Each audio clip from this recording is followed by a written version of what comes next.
সালামু আলাইকুম। বাইক জনের নতুন আবারও একটি ভিডিও, নতুন একটি বাইকের। তো আজকের ভিডিওতে যে বাইকটি দেখতে পারতেছেন হিরো ফ্যাশন এক্সটেক, একেবারে লেটেস্ট, একেবারে ফ্রেশ কন্ডিশন। তো বাইকটি কিন্তু রেজিস্ট্রেশন করা আছে। যারা এই বাইকটি নতুনের মতো একেবারে দেখতে, যারা নতুন বাইক খুঁজতেছেন তারা এই বাইকটি দেখতে পারেন। আপনার 12 লক্ষ টাকা সাশ্রয়ী হবে। বাইকটি ময়মনসিংহ এ রেজিস্ট্রেশন করা আছে, ফার্স্ট মালিকের হাতের বাইক, এটাই ফার্স্ট বিক্রি। তো দেখেন কোথাও কিন্তু কোনো স্পট পাবেন না। আমাদের এখন প্রত্যেকটা বাইকে কিন্তু একেবারে অ্যাক্সিডেন্ট হিস্ট্রি ব্যতীত, মানে কোনো অ্যাক্সিডেন্ট হিস্ট্রি আমরা বাইক কিনি না।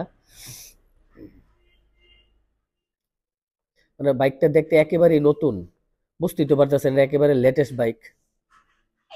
অল্প কিলো চলা, মাত্র 8,600 কিলো রানিং। তো যারা তেল সাশ্রয়ী ছোট বাইকগুলো খুঁজতেছেন তারা এই বাইকটা নিঃসন্দেহে নিতে পারেন। তো যারা এই বাইকটা নিতে চান তাহলে তারা সরাসরি বাইক জেনে চলে আসুন, নয়তো স্ক্রিনে দেওয়া নাম্বারে ফোন দিন। এই বাইকটির আস্কিং প্রাইস হলো 92,000 টাকা, রেজিস্ট্রেশন করা আছে। সালামু আলাইকুম।